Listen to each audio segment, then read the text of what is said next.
Hello guys, this is Bharat. Welcome back to my channel Telugu బాటసారి. ఎలా ఉన్నారు? అందరు బాగున్నారు అనుకుంటున్నాను. I'm fine guys. ఈరోజు వచ్చేసి మనకి భారతదేశంలో ఉన్నటువంటి గొప్ప శైవ క్షేత్రాల్లో అత్యంత పురాతనమైనది మరియు మహిమాన్వితమైనటువంటి సిద్ధక్షేత్రాన్ని మీకు చూపిస్తున్నాను. పరమేశ్వరుడు జంగమ రూపంలో తిరిగినటువంటి క్షేత్రం, పరమేశ్వరుడు దక్షిణామూర్తిగా ఉన్నటువంటి ఏకైక క్షేత్రం ఆంధ్రప్రదేశ్ రాష్ట్రంలో నరసరాపేట మండలం యలమంద గ్రామ పరిధిలో ఉన్నటువంటి దక్షిణామూర్తి క్షేత్రం త్రికోటేశ్వర స్వామివారి సన్నిధి. అవునండి, మన కోటప్పకొండ. ఈ పాటికి మీకు అర్థమైపోయి ఉంటుంది. ఎంతో అద్భుతమైన దక్షిణామూర్తి క్షేత్రం అండి. ఈ క్షేత్రం చాలా శక్తివంతమైంది. ఆలయ విశేషాలు తెలుసుకుందాం రండి.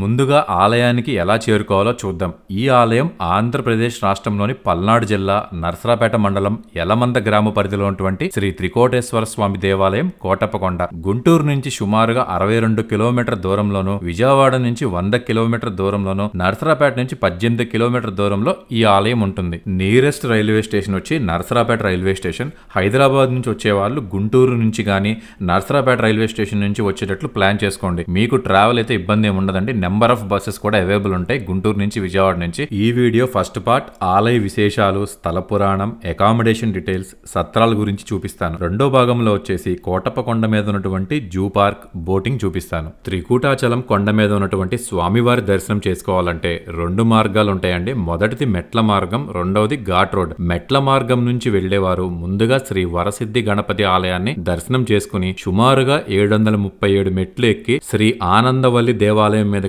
కొండ మీదకు చేరుకుంటారు. రెండో మార్గం నుంచి వచ్చేవారు ఘాట్ రోడ్ ద్వారా ఆలయానికి చేరుకుంటారు. ఘాట్ రోడ్ లో వస్తున్నప్పుడు బ్రహ్మదేవుడు శేషశయనపై శ్రీ లక్ష్మీ సమేత శ్రీ మహావిష్ణువు, కొండ మీద ఉన్న మహాగణాధిపతి, కాళీయమర్దనం చేస్తున్నటువంటి శ్రీకృష్ణుల వారి యొక్క ప్రత్యేక ఆకర్షణలుగా నిలిచినటువంటి విగ్రహాలను మనం చూడవచ్చు. కోటప్పకొండను ఎటువైపు నుంచి చూసినా 3 శిఖరాలుగా కనిపిస్తాయి. ఈ 3 శిఖరాలను బ్రహ్మ, విష్ణు, మహేశ్వరుడుగా భావిస్తారు. అందుకే ఈ కొండను త్రికూటేశ్వరంగా, ఇక్కడ కొలువైన స్వామివారిని త్రికూటాచలేశ్వరునిగా, త్రికోటేశ్వరుడుగా కొలుస్తారు. దక్ష యజ్ఞం అనంతం స్వామివారి సతీ వియోగంతో ప్రశాంతత కోసం త్రికూటాద్రి కోటప్పకొండ పర్వతం పైన 12 ఏళ్లు వటుడిగా తపమాచరిస్తుండగా సదాశివుని అనుగ్రహం కోసం బ్రహ్మ, విష్ణు, సకల దేవతలు స్వామివారి కటాక్షం కోసం ఇక్కడ తపమాచరించి ప్రసన్నుడిగా స్వామివారిని దర్శించుకుని జ్ఞాన దీక్ష పొందారు. ఆ ప్రదేశంలో ఉన్న గుడికే పాత కోటప్ప గుడి అని పేరు. ఆలయం లోపల ఉన్నటువంటి లింగం కేవలం 1 అడుగు మాత్రమే ఉంటుంది. గుడి ఉన్న శిఖరాన్ని రుద్ర శిఖరమని, పక్కన ఉన్న శిఖరాన్ని విష్ణు శిఖరమని అంటారు. రుద్ర శిఖరానికి నైరుతి భాగంలో ఉన్న శిఖరానికి బ్రహ్మ శిఖరమని పేరు. రుద్ర, విష్ణు శిఖరాలపై స్వయంభూలింగాలు వెలిశాయి. కానీ బ్రహ్మ శిఖరంపై ఏమీ లేకపోవడంతో బాధపడిన బ్రహ్మ శివుని కోసం తపస్సు చేసి స్వామివారిని స్వయంభూలింగాన్ని ఉద్భవించేటట్లు చేశారు. బ్రహ్మ శిఖరం మీద ఉన్న లింగానికి కొత్త కోటప్పకొండ అని పేరు. ఇక్కడ ఉన్న స్వామివారికి శివరాత్రి నాడు తెలుగు రాష్ట్రాల్లోనే కనీవిని ఎరుగని విధంగా అత్యంత వైభవంతో తిరునాళ్లు జరుపుతారు. చారిత్రక ఆధారాల ప్రకారం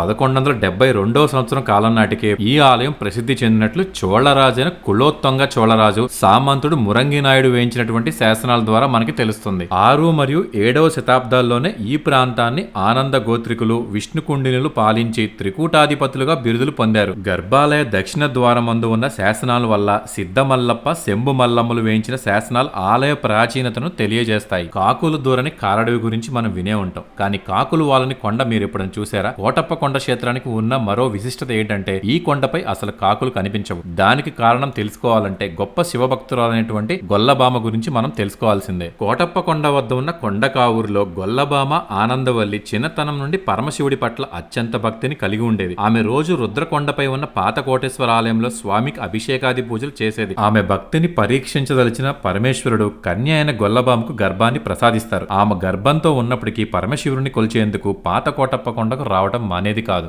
ఎప్పటిలానే ఓ రోజు ఆమె శివునికి నైవేద్యంగా ఒక చల్ల కొండలో పెరుగును తీసుకుని వస్తూ ఆయాసంతో కొండమెట్లపై కూర్చుంటుంది. ఈలోగా ఒక కాకి ఆ కొండపై వాలి పెరుగును నేలపాలు చేస్తుంది. తీవ్ర విచారంలో ఉన్న గొల్లబామ వద్దకు ఒక వృద్ధ బ్రాహ్మణుడి రూపంలో పరమేశ్వరుడు వచ్చి ఆమె విచారానికి కారణమైన కాకులు ఇకపై ఈ కొండపై వాలవని వరమిస్తారు. గర్భంతో కొండ ఎక్కుతూ దిగుతూ ఆయాసపడే గొల్లబామ ఓ రోజు పరమేశ్వరుని ఒక కోరిక కోరుతుంది. తాను కొండ ఎక్కలేకపోతున్నానని, నీవే కిందకు రావాలని కోరడంతో పరమేశ్వరుడు సరే అంటాడు. కానీ నువ్వు వెళ్లే మార్గంలో వెనక్కి తిరిగి చూడకూడదని షరతు విధిస్తాడు. కొంత దూరం వెళ్లిన తర్వాత భీకరమైన శబ్దాలు వినిపించడంతో గొల్లబామ వెనక్కి తిరిగి చూడడంతో స్వామివారు అక్కడికక్కడే కొండపై ఉన్న గుహలో శివలింగంగా మారిపోతారు. ఆ ఆలయమే నేటికి కొత్త కోటేశ్వర ఆలయంగా ప్రసిద్ధి చెందింది. ఈ ఆలయానికి దిగువ భాగంలో గొల్లబామ శిలగా మారిన ప్రాంతంలో ఆనందవల్లి గుడి నిర్మించారు. ఈ గుడిని సాలంకయ్య నిర్మించినట్లు స్థల పురాణం చెబుతుంది. ఆనందవల్లి ఆలయాన్ని దర్శించకుండా వెళ్తే స్వామివారి దర్శించిన ఫలితం శూన్యం. చాలా మంది ఆనందవల్లి ఆలయాన్ని దర్శించకుండా వెళ్ళిపోతారు.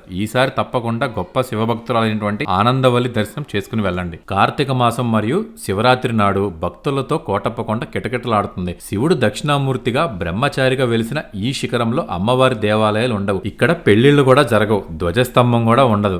రుద్ర శిఖరంపై స్వామి తపమాచరించారు. ఇక్కడే పాత కోటేశ్వర ఆలయం ఉంది. ఇక్కడ ఆరుద్రోత్సవం సందర్భంగా కర్పూర జ్యోతి దర్శనం జరుగుతుంది. విష్ణు శిఖరంలో దక్షయజ్ఞంలో పాల్గొన్న దేవతలు ఋషులు పాప విమోచనం పొందిన పవిత్ర స్థలంలో పాప విమోచనేశ్వర స్వామి ఆలయం ఉంది. ఇక్కడ మహాశివుణ్ణి పూజిస్తే జాతకంలో గురుబలం పెరుగుతుందని చెప్తారు. గురుబలం కారణంగా ఇతర గ్రహాల ప్రభావం ఆ మనిషిపై పడకుండా రక్షణ పొందుతాడని ప్రతీది. అందుకే గురుగ్రహం అనుగ్రహం పొందాలంటే కోటప్పకొండ వెళ్లి త్రికోటేశ్వర స్వామిని సేవించుకుంటారు. ఇక్కడ వాతావరణం ఎంతో ప్రశాంతంగా, ప్రకృతి అందాలు టూరిస్టులకు ఎంతో రమణీయంగా అనిపిస్తాయి. ఆలయ సమయాలు వచ్చేసి ఉదయం 6 గంటల నుంచి మధ్యాహ్నం 1 గంట వరకు, సాయంత్రం 3 గంటల నుంచి రాత్రి 8 గంటల వరకు ఆలయం ఉంటుంది. అన్నదాన వితరణ సమయాలు మధ్యాహ్నం 12:30 నుంచి 2 గంటల వరకు ప్రతిరోజు టీటీడీ రూమ్స్ వద్ద కౌంటర్ నందు మీకు టోకెన్స్ ఇస్తారండి. ఒకసారి వెళ్ళి అక్కడ అడగండి. ప్రసాదం కౌంటర్ చూపిస్తున్నాను. మీరు ఎక్కడా కూడా స్వామివారికి అరిసె ప్రసాదంగా పెట్టడం చూసి ఉండరు. కొత్తగా ఈ క్షేత్రానికి దర్శించుకునే వాళ్ళు అరిసె ప్రసాదాన్ని తప్పకుండా తీసుకుని వెళ్ళండి. స్వామివారికి పొంగలి నైవేద్యంగా పెట్టాలి అనుకునేవారు గుడి వెనకాల రావి చెట్టు సమీపాన అన్నపూర్ణ యాత్రికుల వసతి గృహము దగ్గర పొంగలి పెట్టుకోవచ్చు. పౌర్ణమి రోజున కోటప్పకొండ చుట్టూ ప్రదక్షిణ చేస్తారండి. వీలుంటే ఒక వీడియో చేద్దాము. ఇంకా చివరిగా అకామిడేషన్ విషయానికి వస్తే కొండపైన ఉండాలనుకునేవారు